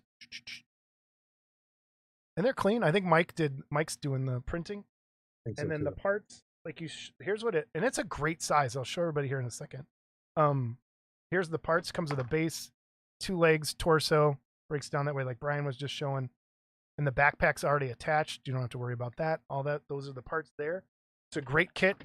Here's the comic version. What's the best way to show this? Here's the head for the comic. So it looks exactly like the cover of the book. Okay. And then it sits on, and the one for the comic version is more, it's not as like modern looking, a 50s like diving kind of thing. Cool. So that's a cool basement. I gotta get that. Yeah, let me get this. And it's got the rock base and stuff. There's the torso. I love it. It's really, really cool. And here's the legs. Legs are one piece. And it goes together like really nice. Like boom. Look at that. Definitely no seam. Sure. Yep, 2 different kits completely. I think side by side they'll look awesome. Yeah, and then there's that's why I want to get that other one. Great kit. And then the gun comes with the gun. It's similar, not the same. Okay, this will go over his shoulder the way he's holding it. And then it also comes with a knife. And it has a clear part for the mask, which I think I either lost. I have to check the wrapping. It might still be in there. But I really, really like this. If you compare this to the picture, that's like dead on perfect. So, dude, great kit, Jerry. So if anyone's interested in, or is a fan of the show, or just wants a really cool looking kit, there's Brian again. I mean, this is how far I've kind of gotten now. Yeah, and you can do great stuff with the base too. And that's the question I have. So I want to snow him up because there's the snow all over the place. Yeah. And what do you suggest? There is no. So I painted the base. I did a black side, just a classic black side with I dabbed Tamiya flat on top of it to give it a color so it's not, but I want to put snow on the base. I want to put snow on his shoulders, on the different parts of him. You can buy, and I don't know where it is. There's snow that you can buy to sprinkle on stuff. And that's what I would do. There's also snow in like a jar. Like you could put snow for the ground to like gob up the ground, but I would just do like, it's like a dusting, almost like a turf that you can just dust on there. Chat, who's got the best snow for that? AK interactive snow effect. I was just gonna say. Where the AK interactive snow. Okay, so that was the one that I saw. Doesn't it kind of mushy? Pow! Snow sprinkles. Isn't that the one that's kind of like balls though? So this is liquid that you kind of gop on there, so it looks kind of like wet snow. But there's also snow you can buy that sprinkles. And then here's this. This is it. So ice sprinkles, ice sparkles. AK ice spark. So it's those two things, and this is like just little. There's no way you're gonna see it in the show. Okay. Yeah. So that's the way to go. I think is and both is of it, these white glue ice sparkles. And snow sprinkle. Is there something that they use specifically to hold it, or is it? I would just use white glue. Use some PVA glue. Hold on. Let me grab it. I bet Mod Podge would work too. 1 second. I think. See, this is what happens whenever I bring up something that he's not prepared for. He has to go. We should really talk more, but I don't really like him that much. Elmer's glue is fine, but any PVA glue would. Okay. Yeah, I have a big, because I like to use this for car windows. Yeah. And like spaceship windows, because it dries clear. So this is the matte one, but if you get the gloss one, that should work too. Hey Brent, just saw you're here. Yeah, hey Brent. It attaches and it's Woodland Scenics. That's the other one I had heard about, but that's like what train people use, right? Yeah, Woodland Scenics. Yep, all that stuff will work. AK does great. I love AK's product. So. Okay. So yeah, that's where I'm headed with that one. He's gonna be hopefully done for the end of July. Dude, everybody head over to Jerry, help him out, sell some of these, because I'm sure it's not and that's the cool thing about 3D printing when it comes to garage kits. This is something that Jerry loves. It's important to him. Not a lot of people here in the States know about it. And he can have that kit that he always wanted, and a couple other people might want one. And I think they're both great kits. It's not like on their own, even if you don't know what the story is. Oh, while you're doing that, and since Brent showed up, Brent, much love to Virginia. Hope she's doing better, buddy. I'm yeah, not things are better. Just hope she's feeling better, man. All right, let's start the next movie while I pack this up. You mean? Oh wait, we didn't give it a grade. What's our grade? A. Plus. I agree. A. I give it a solid A plus. A plus. Nice. Because dude. Because here's the thing, I didn't even plan on painting this. After watching the show, I was like, I gotta paint this. I have to. I'm looking forward because even like when you're looking at him wearing the mask and there's like little bits of rust around the rivets on the rim, I'm like, ooh, I can't wait to like try and weather up that. Dude, I was thinking the same thing. Yeah. I can't wait. It's oh my god, it'll be cool. I can't wait. A- from Stormheart. I agree. It's an A. It's right in there. A B plus A. I'm sure. If there's anyone that hates this show, I don't understand that because I think it's one of the better things that's been out in a while. So I agree. All right. Oh man. The Green Slime. 1969, baby. So the Green Slime. Before we start, yeah, keep going. I said that I still remember the first time I watched The Green Slime. And I said I was going to save the story for this episode. And you guys, this is how much I like this movie. Number one, I bought the Blu-ray so I could watch it. I showed it to my daughter, and she said, "Dad, this isn't as bad as I thought it was going to be." I was like, sometimes just because it's a B movie doesn't mean it's bad. 1 second. Someone asked a question. What scales? They're 1/6 scale. They're like 12-inch kits. Yep. Jerry got the question in. They're good size. Boom. Yeah. So go ahead. Sorry. My dad, when I was 8 years old, and my dad was bowling, and I was at the bowling alley down the street from where we grew up, and sitting there in the cafe area having a milkshake and a hamburger, and the green slime was on. And I watched that thing for an hour and 45 minutes, and then he was done. There was 15 minutes left, and he took me home. I was like, Dad, I just want to see what happened. No, we got to go. I got paid. He was an English teacher. I got papers to grade. I got things to do. You met my dad. You don't Yeah, mess. yep. 81. He's gonna be 80. You don't mess with him still. I'm like, all right, Dad. Now I'm okay. So I went home. I didn't see the ending of this until I don't even know when. To be honest, it was a good 10 years later. It was probably like on a midnight showing of something, that Big Chuck and Little John show here in Cleveland or something. I waited 10 years to watch the end, but now I have it on Blu-ray. I can watch it whenever I want, and I love this movie. But go on. This was my first time seeing it. What? Really? I had never seen it before. Wow. Nothing. The only thing I knew about it was from garage kits, like seeing other people's garage, like, because there's been some other ones up until the one we're going to talk about. And I loved it. Yeah. I loved this movie too. And I was shocked when there is such good artwork that goes, like a lot of like fan posters and stuff. This is like one of the older prints for it, but it's such a goofy, crazy, like ridiculous. And so when it shows the director's name, and is it on here? The creatures are Kinji, yeah, Japanese guy. I'm like, man. And then after you start watching it, I'm like, this looks like a Godzilla movie. Like, there's so much miniature and model work in there that I was like, this is really cool. And then I found out when I started doing some research, it was filmed in Japan. Some of the actresses and actors were like, specifically, like all they did was Japanese movies as Americans. And we'll get to one specific one a little later. But I freaking love this movie. It's so good.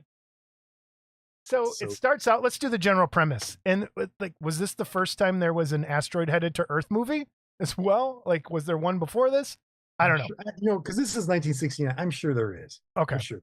If someone knows, I want to know what the first asteroid headed to Earth movie is. This might be it. But there's an asteroid headed to Earth. They go on a manned mission to go blow up the asteroid to keep it from comet or asteroid, one of the two, to keep it from hitting Earth and blowing up, going up to save the planet. They get there. Yeah, it's that. It's Armageddon with weird monsters. Did anyone make a kit of this? Yes. We're going to show it in a minute.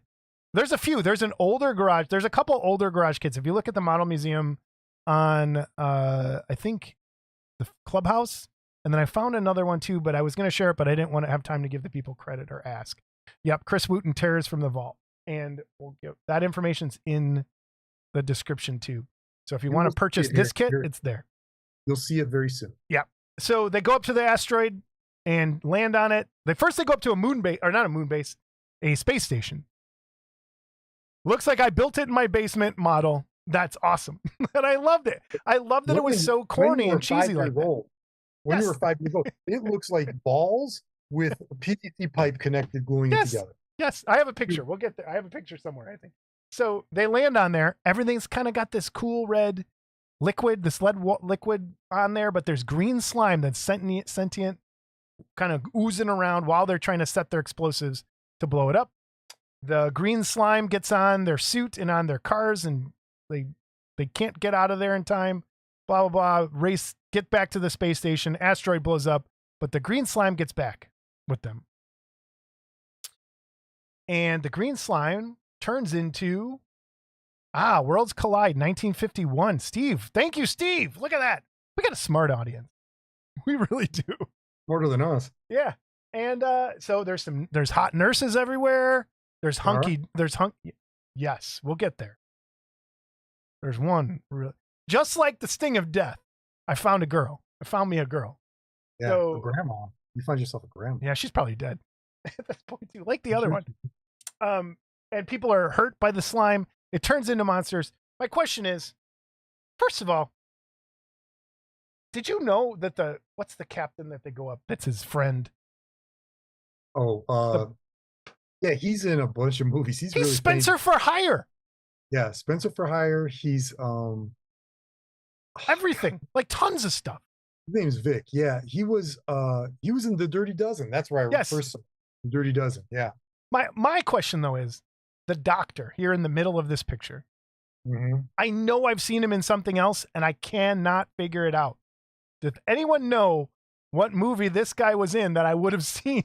Like either as an old man in a World War II movie or like I just can't place him and it's driving me crazy. And even on IMDb, it's all Japanese movies he was in. So I'm like, I don't know. The He might helmet. have been for the rubber suit movies that we've seen, but I agree, he does look familiar.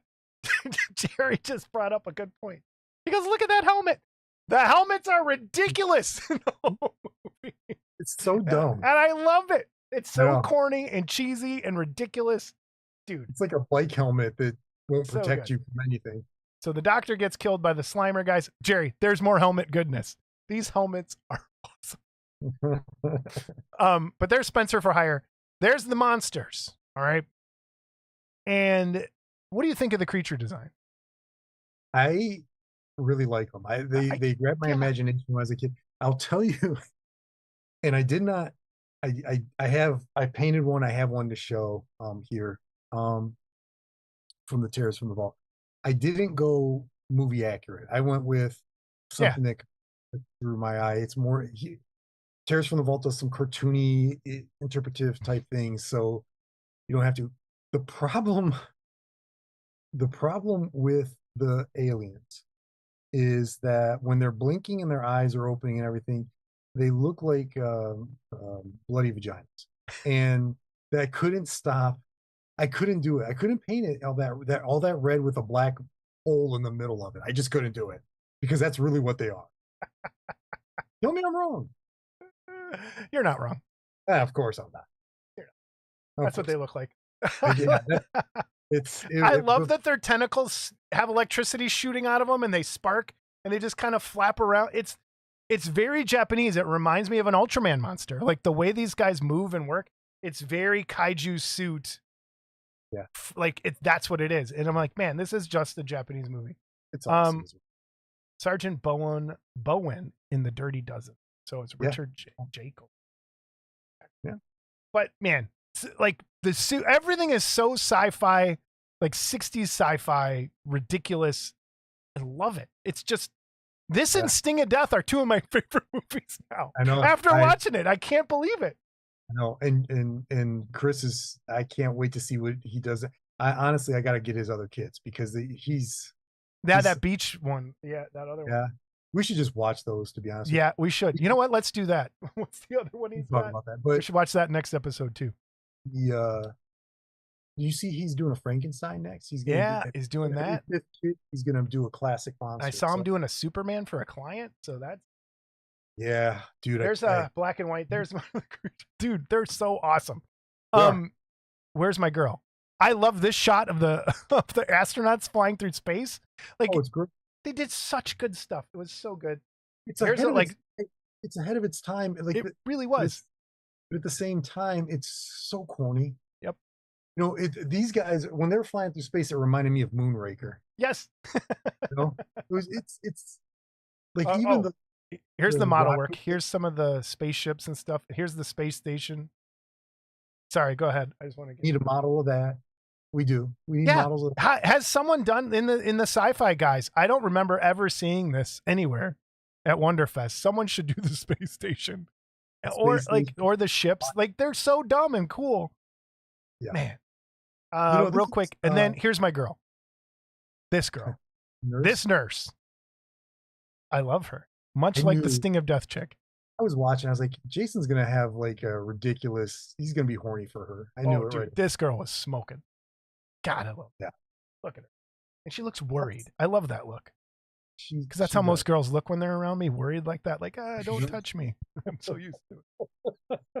The concern is real. But man, so the links are there. Terrors from the Vault.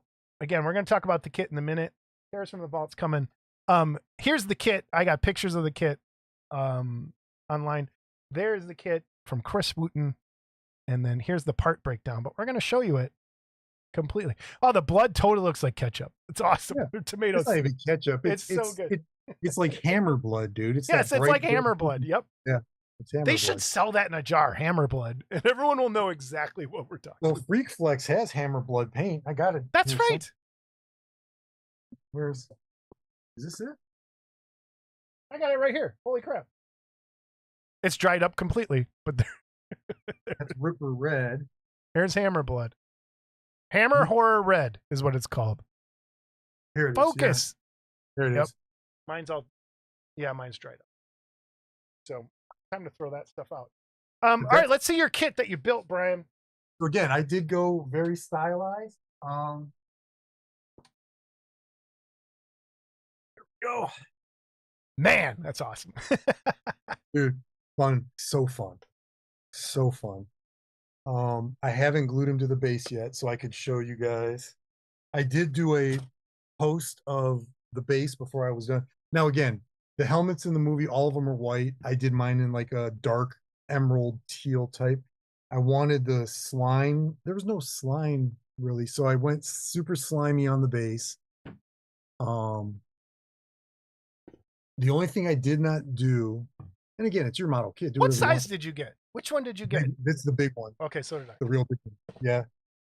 There is supposed to be a mic, and I have from the poster, there's a microphone in his mouth, but I didn't want it covering up the skull and all the gooiness in there. So I didn't do that, and so I made it my own. But that's good. Dude, I know Jamie Side did that with his too. He made it his own, kind of some stuff. This thing, huge, and look, it's the size. It's bigger than my head. It is awesome. Dude. I love this thing. Now, painting the eyes. Good luck. It's a pain in the butt. I almost, and it's not showing up on here. What I did, I painted him a dark color. Then I dry brushed. So I have my colors here. I went with, because I just finished him yesterday actually. Camo green, Proacryl, camo green. Dry brushed him with dark yellow, and then I dry brushed him a second with yellow green to bring it out even higher. So, and then with the blue, I did dark gray blue, and I did a gray blue highlights to bring it out, and I just dry brushed up and dry brushed down. So there's like a mixing of the blue and the yellow. So, dude, you got some holes on the head. They fill easily with. So yeah, I was just gonna show everybody because I got the. Here, let me go to overhead cam again. I show everybody the parts. This brought my child. I want to put this in my bedroom because I love this movie so much. So here's the blank kit. You do get, so Chris, the way he printed this, he had to put some holes in here. Pretty easily filled and easily resculpted. This is, again, it's huge. Look at it compared to, like, that's the body. I want to show everybody the claws. The claws are so pointy and sharp. Yeah, they almost I almost cut my a few times. Yeah. They will stick. Like I keep towels down. They will grab the towels and pull. I mean, it's good. Yeah, it's cool. And the detail in there is just amazing. Like, just amazing. It's asking to be dry brushed. And they're right. And there's, I don't even think, like, if you were to cast this traditionally, this would have had so many undercuts, and these molds would have lasted like 2 minutes. The base is like almost like a paper plate size. That's huge. Look at that. It is.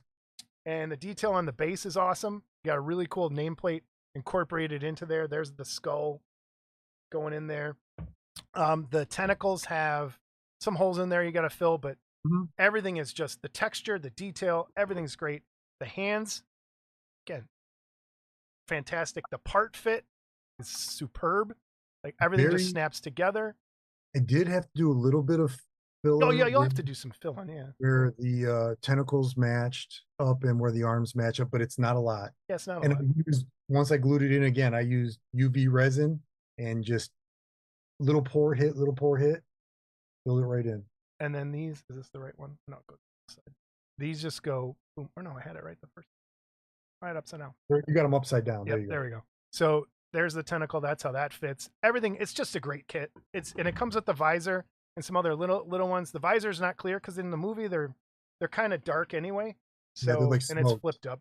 So man, But again, great stuff. I painted mine chrome with a black. I used spray chrome. Bear has a chrome spray paint now, dude. Really? And that's I just watched a video of someone talking about some really good metal shiny stuff. So that's the spray paint, the chrome spray paint. oh wow, all right, that works. It's from Bear. The chalk paint stuff, same stuff. Real quick. So Tears from the Vault. The name of the other one. All right, I got our movies picked up for next time. Is The Horror at Party Beach. The Horror of Party Beach. The what? The Horror of Party Beach. Well, okay. All right. So here's the thing. We're gonna see if we can find it first. All That's right. gotta be step so, one. but we have Superman next month. We'll have 2 episodes. And then if we can find it, then we will. Yes. We will throw that in for the end of July. And Superman's just by itself. We're doing our just right. We're just doing it. What grade do you give The Green Slime? Everybody, look, see, look at that. Plus with extra credit because I love the movie. I love the kid. I've always loved this movie. It's got a place in my heart. I don't think that's a surprise. Dude, and when I saw that Wooten had it, I ran over and bought it. Now I have his. He's doing great stuff. That's all I can say. Yeah, he is. Two phenomenal movies, two phenomenal great kits from people this month. I'm so happy right now. Yeah, I agree, and I like this. So let me see about getting. I might get the smaller one. I don't know. I want Sting of Death too, but dang. All right. You saw it. It's beautiful. Yeah, I know. I want them both, but beautiful. I couldn't not. And honestly, I feel like if we watch the movies, I'm going to get them because I know he's going to do a great job on them. All right. So yes, everyone, July 10th, Superman special. And then later in the month, we will be doing our normal episode of Spaceballs. And if we can find it, The Horror of Party Beach. I'm pretty sure it's free on Amazon because I saw it streaming somewhere. So it should be easy to find. And even if we don't have the kit, we can show pictures of the kit. So there is a kit available for it. And I do want to, and if people in chat, if you have any ideas of like movies that tie into actual model kits we can show that are either out or old, send me an email with it, modelclubtv@gmail.com, or leave it in chat in the next episode, and we can kind of go look up those kits and maybe find a movie to watch for that episode. So yeah, because we're trying to tie it together now. After 2.5 years, we finally found our. I like it because originally, we were planning on kind of doing it, paint and stuff as we talk, but it's just too hard. So yeah, Spaceballs will be next. It's been a while since I've seen it. We both got the barf kit. You got the bust. I got the full figure, and I also have. Mike gave me as a present Pizza the Hut.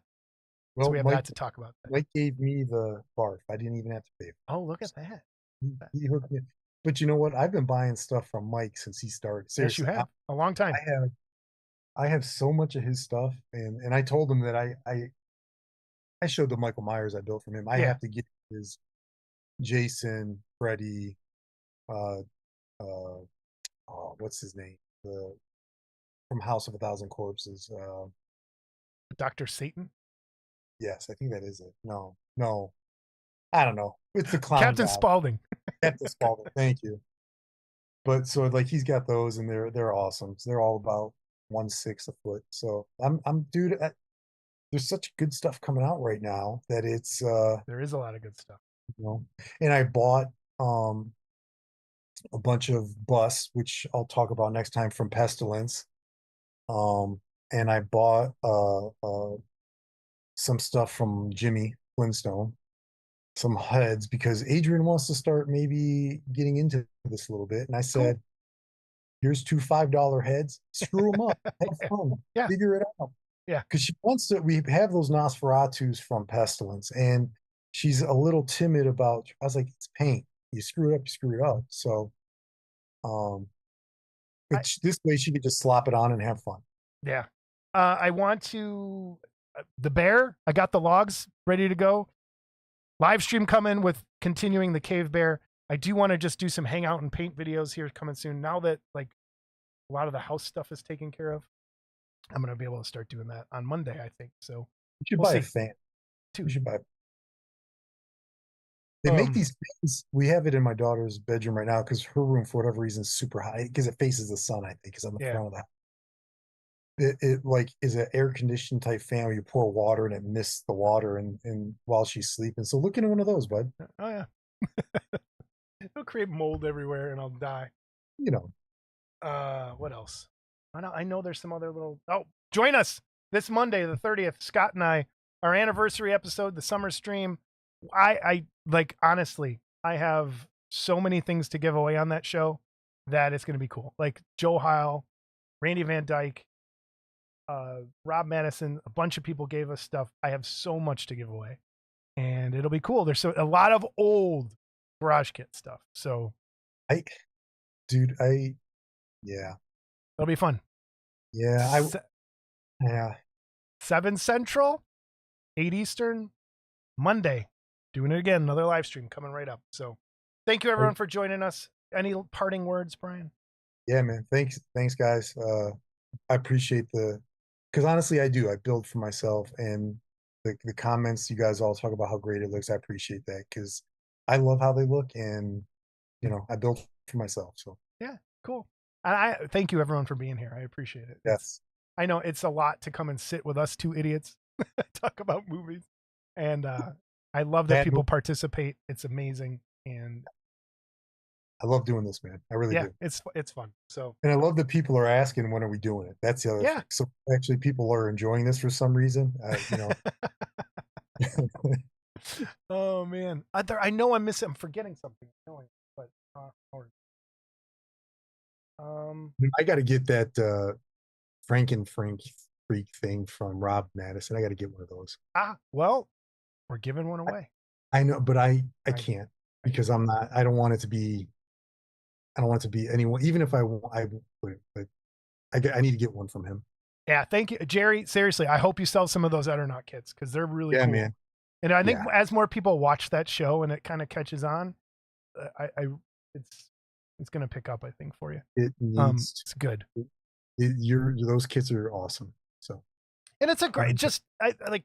I put it away, but I love just having the character from a movie in a simple, like that's how he's walking. Just a simple representation of that show. Not super extravagant, easy base. I love that kind of thing. Yeah, love it. And then I also love big, crazy, stupid things. Because that movie is a big, crazy, stupid movie. And this fits perfect with that. That's why you talk to me, too. Big, crazy, yeah. Dude, we got to talk. I got to go to the doctor. I think I have an elbow issue. Okay. All right. Yeah, it's not good. So. Uh-oh. Yeah. You should start using your left hand. I know. All right. We'll see everybody next time. Later, guys. Thank you. Love you, everybody. See ya. Be there Monday. Monday. From Model Club TV. See you. Monday.